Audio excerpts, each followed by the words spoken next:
It's time to hear it from Harlan. Utah Athletics Director Mark Harlan brings you behind the scenes of college and Utah athletics. Hi, everyone. Welcome to the program. Coming up on the April edition of the Hear It From Harlan podcast, we'll recap spring football and look back at the annual Red-White game. Gymnastics is off to Nationals this week. We'll talk about the Red Rocks postseason runs as well as some other news from the winter sports season. And freshman Juliette Richter of the Utah National Champion Ski Team joins Mark for his one-on-one interview. And in our final segment, Mark, we'll get to some of your questions. Mark, welcome. Thanks, Mike. Always good to talk to you and have a chance to update on all the great things that are going on here. Great time of year. You know, you mentioned in your remarks that, we got a lot of things going on, but most importantly, we're heading toward finals. Yes, we are. We had an all-staff meeting this morning, and I just reminded everybody that, this is a good time to hug a student athlete, right? Because there's a lot of stress always, but their studies are so important, and we've challenged them. We had that 3.3 GPA in the fall, and now we need more. Need to improve. Keep it moving forward. A lot of stuff going on. Yeah, 3 weeks away from graduation. As you mentioned, we forget sometimes they are students as well, and that's a high-pressure time with finals coming up and final papers. So wish them all the best. We've got a busy sports weekend, Mark. Baseball at home, softball as well.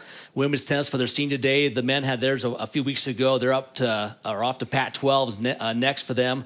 Lacrosse home as well, and so it's going to be a busy home weekend. And you and I are off to Fort Worth with the gymnastics team. That should be a lot of fun. Yeah, it's a go time weekend. Along with the academics that we just discussed, and the life of a student athlete is very intense. That's why we're here to support them. But this is an exciting time for our spring sports. They are in their go time, and it's fun when they can compete at home, particularly when we talk about both our diamond sports who've really had to do so much work on the road. So I encourage everyone, take a look at our website, come out and support some terrific athletes. And then, like you said, we also have a big time, another opportunity for our incredible gymnastics program to bring home a trophy in the new format, which is a grade 8 format. So I'm excited about going out and supporting them. Yeah, let's talk about that quickly. It's now an 18 format in nationals instead of 12, and there won't be a Super 6. It's now just 4 teams that final night. So really, it's a bigger deal to make nationals now because it is just 8 teams. But Utah will compete the early session on Friday, and they've had a great postseason. Second at Pac-12's, runner-up in Baton Rouge at regionals, and we'll see how they do this weekend, Mark. Yeah, really intense, group of 4 there. We've got the Mighty Bruins and LSU, who we just saw 2 weeks ago, just missed beating those guys in their gym, and Michigan, who we saw here earlier at the Huntsman Center. So got to be in the top 2 to advance to the Final Four. I talked to Tom and Megan just this morning. Very, very good couple weeks of preparation, healthy as we can be this time of year. But they're really excited. They did such a great job in Baton Rouge. Saw that we sold some tickets. Yeah. Looked at that list yesterday. Appreciate the Red Rocks fans that are going down there. And let's give it a shot. All you can ask of your coaches and your student athletes is to put you in a position to take your shot. And that's certainly what this program has done. They've done it quite a bit the last time I checked, but I have a feeling we're going to see great results from this team this weekend. I'm excited for you to see it. There's a contingent of fans, Mark, that goes to nationals every year. John Berkhamshaw organizes that group, and it's a lot of family and friends, and it should be a lot of fun this weekend in Fort Worth. We'll get to some other sports news, Mark, but I want to mention the major announcement we had last Saturday at Rice-Eccles before the spring game, the Ken Garff family pledging $17.5 million for the Rice-Eccles Stadium renovation and expansion. That's the largest gift in Utah Athletics history. I know you and your staff have been working on that since you hit the ground back last summer. Saturday was the final conclusion of that. It's wrapped up. Congratulations, and just talk about that importance of that gift a little bit. Well, the Garff family are just terrific people. Yeah. And a lot of joys when you come into a job as great as this, but they've certainly been a highlight of these joys. Just terrific people. They're passionate about this university, and they're passionate about this community. And so for us to sit and talk about the vision that we had for the end zone, what it could do for our football program, what it could do for our athletic program, and then what it could do for the university. Mm-hmm. And we just kept talking through it and different aspects of it, and we got to that point where we were able to secure the gift and be able to announce it last Saturday. And shoot, they must have had 35 plus members of their family there. And it was just fun for me to to sit and listen to all of them, how excited they are, and how they were able to honor, in some cases, their grandfather, in some cases, their father as it relates to Bob, and to honor his dad, Ken, in this regard. But it's a huge gift for us. But also, we've had tremendous amount of other supporters come forward. And so it was also fun to be able to announce that we're over the $32 million in commitments.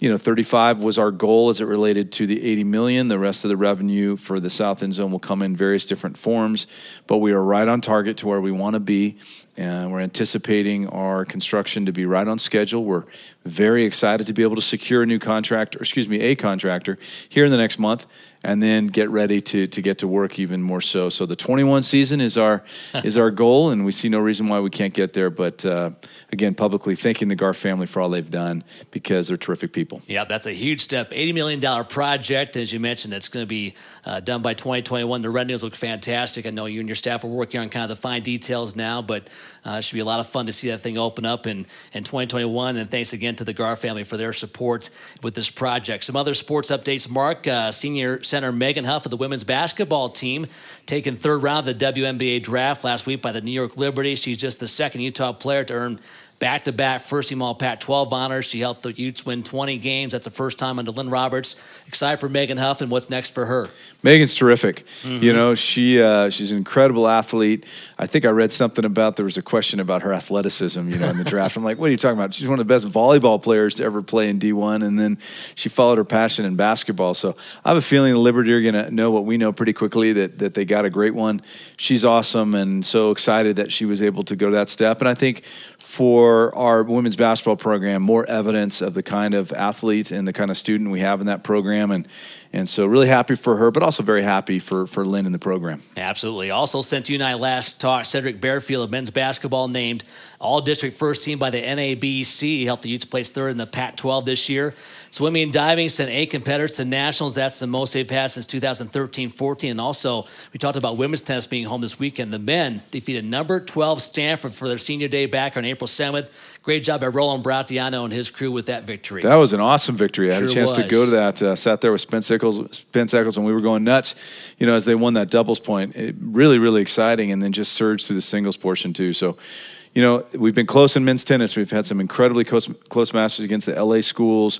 To get over the top and beat Stanford was a special moment. But, we've seen these moments from our teams this spring where they're right there, they're really close, and in some cases going over the top. So just continuing to work with them, make sure they have the support that they need, and also appreciate all the fans. We've had really good support, particularly at these tennis matches and others. So I want to thank everybody for showing up and showing out for these teams. All right, coming up later in the show, we'll talk more about spring football and get to some of your questions. And as we mentioned earlier, Utah's a national champions in skiing. When we come back, Mark will sit down with one of the stars from that title run, freshman Nordic skier Juliette Richter. More of the It From Harlan podcast in just a moment. Now, it's time for Utah's head man to catch up with one of our star student athletes. Once again, here's Ute Athletics Director Mark Harlan on the Hear It From Harlan podcast. As always, the best part of this podcast, although I do enjoy speaking with Mike, but by far and away the best part of this podcast is a chance to introduce our listeners to one of our terrific student athletes. And today is absolutely the case. We have superstar national champion in skiing, freshman Juliette Richter here today. And Julia, I'm honored to have you here. You're an individual NCAA champion. You're a team champion. And you've accomplished this all in your freshman year. So how are you feeling about everything? I mean, we're 2 weeks from the championship. How are you feeling? Yeah, thank you so much for having me here. And oh my gosh, it was a great experience to win with the whole team. It was awesome. It was so much fun to ski there and race for the University of Utah. And yeah. Well, it was a remarkable performance, and as I've learned a little bit about it, the Nordic team, of which, of course, you're a key member of, a national champion of, just set kind of a bar that really hadn't been seen before. You guys came out and set so many points up that really the Alpine team just needed to do their typical thing to win. What was going on day 3 that just allowed you guys to be in that position, to be so dominant? Yeah, day 3, it was a great day for the whole team. Like, everyone did their best performance and everyone skied as fast What do you attribute that to? Do you think it was the training? Do you think it was everyone coming together as a team? Yeah, I think it was the team atmosphere. We had such great training in the fall and in the winter, and everyone was super motivated. And I think we have a really strong team this season, and we pushed ourselves really hard in the training before. And then we just had fun there and enjoyed the racing. And I think that made us so fast. Well, it's fun, when you think about when you ask champions, of which you are one, and what it took that day. You said something that struck me. It's just you had fun, and you just were able to perform at that peak ability. And for our listeners that don't know, we had a coaching change in skiing this year, and Frederick came in from the University of New Mexico. Obviously, you were coming through that, but I think what's impressive to me even more so is to go through a change like that for our upperclassmen too, but still to have everyone come together. So maybe a little bit of that dynamics in the fall. How did everyone come together so quickly? Yeah, so I was a freshman, so everything was new for me. Correct. And I think the coaches did a really, really good job, to hold the whole team together and form a team because they were new, and a lot of people are new in the team, and I think it was just we had just a good the atmosphere. The seniors and the juniors probably really had to embrace the freshmen, right? Because that's an important part of the team dynamic. So the upperclassmen obviously were really key in all of this. Yeah, definitely. But I think also the whole Alpine team and Nordic team, a big part of them were freshmen or in their first year here. Right. So it was kind of a new team what came together. So it was not that there was a lot of people, they have been there before, and there was so I think we formed kind of a new team. Yeah, that's well said. Yeah. And then you guys won it all. Just remarkable. Well, let's talk a little bit more about you. From Germany to Salt Lake. So why don't you take us through the path that had you come here? Yeah, so the last 3 years I skied for the German national team. And I had a really rough, hard last season. And I think what definitely made me so fast this season was that I just had a lot of fun and enjoyed skiing. And it wasn't that fun for me last season. And I totally believe that's the reason what makes you super fast, when you can just enjoy it, what you're doing. Right. And I was looking into come to the US a few years ago, and I was it sounds pretty cool. A lot of fun, and it's super nice to study at the same time. And in Germany, it's super hard to go to a university and ski on a high level. Right. And so, Well, obviously, from a competitive standpoint, did you visualize winning this individual championship? Did you see that coming? I mean, did you have a feel? I guess the question really is, when did you see that as a real possibility for you?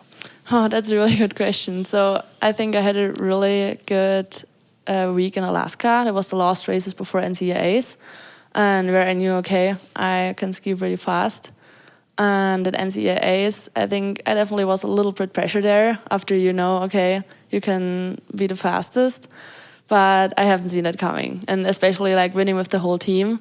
It was kind of thing where we were a little bit talking about through the whole season because we knew we were super strong. But I haven't seen it coming. Wow, that's just remarkable. Well, now let's talk about the non-athletic. I mean, you come all the way from Germany, you come to Salt Lake, and then you're right on an academic path like any other student. How's that transition been? Oh, I think it was pretty good for me. Or I really like it to be a student athlete, and compared to my last season where I was just a skier, it was kind of boring compared to what I'm doing right now. It's definitely sometimes a really stressful day. You wake up in the morning and you get back super late, and then just to bed. The days are full, right? Yeah, definitely. They're then you have to full. sometimes tape a podcast. Yeah. The things that we ask you guys to do. So, have you been able to go home at all through this period of time? Yeah, I went home over Christmas, and that good. was super nice. I really loved the Christmas time, and that was good too. And when will you go home again? I'm gonna go home at the end of the semester and stay the whole summer at home. Oh, good. So you'll be able to be there. Yeah. And then I guess the other question I have, just since you've been involved with the German national team, which we have so many ski fans out here. That's a powerful country in terms of skiing. Are you still involved with them going forward, or is that something that you'll decide what you want to do at some further time? Yeah, so I definitely wanted the first season here in the US just ski all the races here and see how it goes. But I'm still in contact with some people back home, and yeah, we'll see what comes. But I think we'll definitely make a plan, because especially next season there are the U23 World Championships in my hometown. Oh wow! So yeah, we'll see. Well, I'm sure the Federation noticed your national championship. Yeah. I don't think we can hide you from that particular podium finish. Well, I can't thank you enough for stopping by today. As you mentioned, the life of a student athlete. I think you have a class forthcoming that you have to get to. But congratulations on just a remarkable year. Thank you so much. And, you know, we talk here all the time about chasing championships in the classroom and in the community and certainly in competition, and you're hitting everything. And really, really proud of your success. And you know, as I've told your coach and the team, whenever I see him, it was such a proudful moment for all youths. I mean, I've heard from alums all over the country, certainly the Echols family, who, you know, just could not believe the accomplishment that you guys made in that scoring. So thank you for everything. Yeah, thank you so much. Now get to class, will you? Yeah. Thanks so much, Julia, and have a great rest of the semester. Yeah, thanks.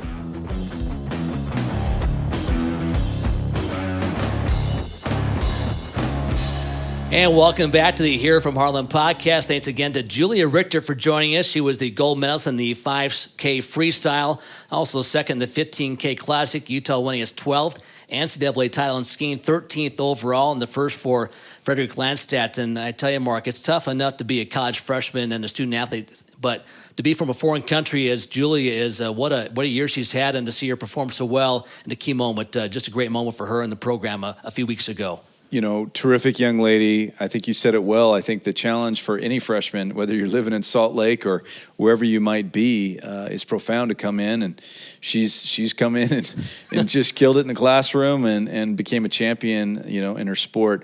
I also think that it's also a good testament to University of Utah how we have those kind of support systems here for all types of students that come in. We don't want them to step back as we're trying to ask them to step forward. And so she's just terrific. And that team, you know, boy, did they come together and win a championship so profoundly. We talked to her about this coaching change. So, again, just really, really happy for Frederick and his staff of, you know, Miles and JJ and all the work they did this entire year. Great stuff. Yep. First year for Frederick. How about that? You come in late summer, you take the job and had to assemble a team. He's got a lot of talent back next year. This is going to be just a one-shot deal for him and his crew, I don't think. Well, Julia, look at this. True freshman winning a national championship. He's got a tremendous amount of returners, and I'm sure he'll have a great recruiting class again. The Echols family and what they did for us and others with that ski building, which is second to none, not only in this country but in the world. Yep. And so, along with his university, we're always going to have great talent, and great job for those guys. Anytime you can bring home a national championship is a wonderful thing. Yeah, love seeing that hardware make the rounds to the department the last few weeks or so.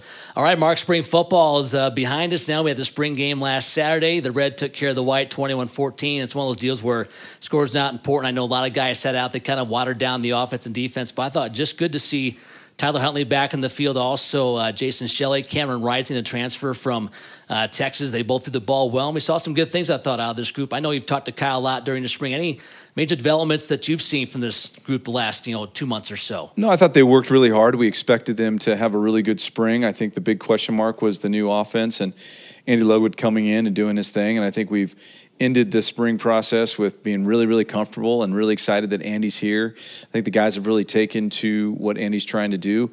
The best coaches are the ones that take their personnel and mold it to the personnel rather than being, too siloed in their thinking. And I think he's really done that. I thought Tyler looked really great as the spring went along. His ball was coming out of his hand really well. He played a little bit more in the earlier scrimmages, and of course I go out to practice a lot. But I saw him just this morning at breakfast, and just he's got that kind of confidence thing going that you see from seniors or rising seniors, and I think our fans are going to be really excited.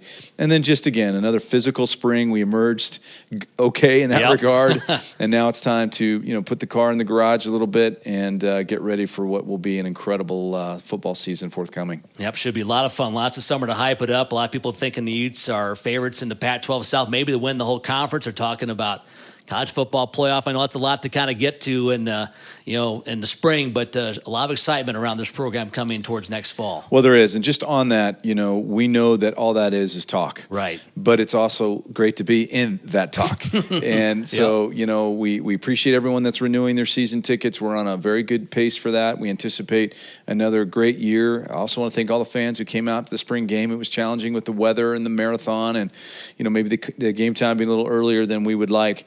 But appreciate everyone that was there. Just like we're asking our students to train. I challenge our fans, rest, be ready, because this is going to be a really, really special fall. Yep, should be a lot of fun. All right, some questions that have come from you, the fans, over the last month. Mark, we'll get to those now in this segment. And Mark, the first one asking about football scheduling. What is your approach with our non-conference football schedule? And can we find a way to alternate BYU and Utah State as a portion of that schedule? Well, football scheduling, the first thing I always say is, there's not a lot of work to be done in football scheduling because we're scheduled out so much. I think the BYU game that we announced 4 or 5 months ago had verbally been agreed upon, and so that was just finalizing what had been agreed upon. I've kind of got a time this summer to work with Kyle Brennan, our fabulous COO, who manages scheduling directly, to really talk about the far out future and see what's best for the Utes as we try to anticipate what things will look like 10 years from now. But so we're pretty locked in. We've got the BYU series for many, many years. I do hear from folks about Utah State and others, and it's just a matter of fitting everything in. There's nobody that we don't schedule for a reason or another, or do schedule for a reason or another. It's just it has to fit into the overall broad-based philosophy of scheduling. But we're going to take a hard look this summer and see where we're at as we look to the next phase of everything. But we've got a lot of games scheduled, and I always like to remind people, we got a great Pac-12 schedule that comes in here every year.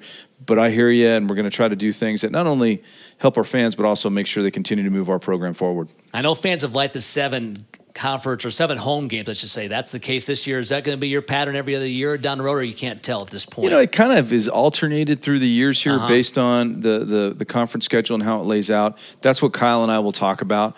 I think by and by, I like 7 home games. Our fans love coming to home games, but there's some years where you can't get there for various different reasons. But if I had a magic wand, I'd say we're a 7 home team. And also, we got to talk about neutral games. Is there a place that makes sense? We know there's a beautiful stadium coming in Las Vegas. Yes. There's other beautiful stadiums that are close by. Perhaps that's something that we should talk about. So all of those things, again, we're going to continue to look at. Okay, a question now on basketball scheduling. Can we mix in playing the rest of the in-state teams with BYU in basketball? And when do you start setting up the non-conference schedule for the year ahead? Well, basketball is a little closer in terms of how you schedule. There's always 3 or 4 or sometimes 5 openings that occur, prior to the forthcoming season. Larry and I have already begun that process of taking a look at what we want to do. We have some return games. Obviously, we're going to go back to Nevada. They were here this year. We've got the Kentucky series. We're working on a date with those guys now that's scheduled to be in Las Vegas, and et cetera, et cetera. So we're going to sit and look down. Larry, really took a big step, I thought, last year by adding these kind of premier opponents based on what we were learning from the basketball committee. We'll get new clues from the committee that just completed. We're blessed because Bernard Muir was the chair of the committee, the AD at Stanford, so he and I can just chat through one-on-one about what they were talking about, and that's extremely valuable. So we'll look at that. The in-state, I think there's always an opportunity to look at the in-state teams, but the bigger thing would be just what do we need to do to create the best and most logical path to the tournament? And if that includes in-state teams, then let's go do it. But it starts from, what do we need to do, and then go from there in terms of making sure we're doing everything we can from a scheduling standpoint to get into postseason. Okay, another question on football. This one dealing with season tickets. They ask, how do people become season ticket holders for football or get on the waiting list, and what's the lowest price ticket Utah offers? Well, first of all, it's a great question to have, right? I think about that question. We're so blessed to have a waiting list, and we appreciate everybody with their patience on there. And, of course, one of the decision matrix to expand the stadium was based on, looking at data in our waiting list over the last few years. You go to our website, utahtickets.com, go on there. It walks you through how to become a new season ticket holder, how to put your name down. We also have a great staff that will reach back to you and talk to you about the various different ways to be a part of that. We are through a renewal process now. We love everybody, but we know sometimes people can't renew their tickets for whatever reason. So then we go back to our waiting list and go through there. So I would just say go to the website, talk to our people here, and there's different paths to get there quicker than others. And but again, we really appreciate the patience of those folks. And with some additional seats coming, we're probably going to get to you here pretty quick. Yeah, this is a great time to get on that waiting list again. 2021 is when that new South End Zone opens, more seats available. So if you're thinking about getting on the list, this is a great time to sign up for that. Again, go to utahtickets.com and follow the prompts for new season ticket holders. Kind of like this next question, Mark, from a fan asking for some advice on how do you get into a career in athletics, and you've been through this business a long time and got started at Arizona. What are your thoughts on giving someone advice in this area? I don't think it's any different than any other career that you might be passionate about. I think you want to reach out and talk to people and, make yourself available to come in and learn. I think for myself, my career, got involved as a student at the University of Arizona and talked to people and started asking questions. And I feel like that's the path. I've asked my senior staff and those all over the building, quite candidly, to be open to any kind of outreach, particularly from University of Utah students that are passionate about this industry. It's dynamic, it's exciting. Sometimes it's not what people think. We do go to games and we're blessed, but there's a lot of other crazy stuff that's going on all the time, and it makes it a joy. But we need great people in the business. Student athletes are incredible to be around. Of course, being on a college campus is great. So I would just encourage people to reach out, send a note. Hey, I want to chat. I do that periodically when I have the time and availability, and certainly my staff does as well. Well, it's been fun watching students come through the years in communications and marketing and ticketing, and they get full-time jobs with us. Some work for pro sports teams. Some go on and do other things, but I think just the competitive atmosphere and this idea of being your best every day is a valuable thing you can learn whether you work in sports or something else to help you down the road. That's well said. All right. Thank you, Mark. One last question. This wasn't from fans, but you and I talked about the Pac-12 meetings you attended back in March as part of the basketball tournament. Any updates you can share with the fans on things coming online for next year, some things in the planning stages at this point? Well, we'll get together again in a couple weeks with our football coaches, and our basketball coaches normally would meet this time of year, but the recruiting calendar changed, so they met at the Final Four and we joined in on a call. But in essence, this meeting coming up is really about looking back on the whole year that was and kind of evaluating. So, for example, we'll have the officiating coordinators from both sports. We just did this with the basketball officiating, and then we'll do it with football. Just go through all the data for the year, what went well, what didn't go well. We'll meet with all the television executives about, how all the broadcasts went, what's the forthcoming year look like. And then, of course, we'll have a chance to, again, continually review the things that we're working on as a league to get better. We know it hasn't been a great year in some of the public relations area, but we're continuing to look at those decisions and things that we can do to maybe rethink things. And of course, chief amongst that is what's the media outlay look for us in the future? We know for the next 4.5 years we're under contract. We are in that dynamic, but that's going to come fast. And so what's the best thing that makes sense for the conference? To make sure we can maximize revenue, our exposure, look back, game times, which have been a dramatic effect, not only on our fans, but also our student athletes. Mm-hmm. The late television games get a lot of publicity, but, some of the Olympic sports are also put through a lot of different trials when trying to get on television, which has been a boon for them. Right. It's been great for the Olympic sports, but also we need to look at all that stuff. So we're kind of going through this process now. There's been some media, of course, about us looking at bringing in investors and trying to help us bridge the gap between now and the next media deal, and then what would that investor look like going forward from that point. Great study, I think, going in on that. Really smart people looking at all this stuff. But I'm excited as one of the 12 athletic directors in this conference to be heavily involved in the strategic management of the conference, working with Larry and his team to just try to make sure that we advance this conference. It's the greatest conference in America with the 12 greatest schools. We're going to get it done. We're going to get it done by working together. All right, great stuff, Mark. Okay, we're down the home stretch. As we mentioned, graduation in about 3 weeks. You and I are off to Fort Worth, and we'll catch up to you down the road. Thanks, Mike. Always appreciate it. All right, thank you, Mark. Also, thanks to Juliette Richter of Skiing for joining us. That will do it for the Here From Harlan podcast. For Mark Harlan, I'm Mike Lagerschultz. Until next time, so long, everybody. Thanks for listening to the Hear It From Harlan podcast. Subscribe and listen all year long as we keep you up to date on the latest information around the Utah Utes and Athletics Director Mark Harlan.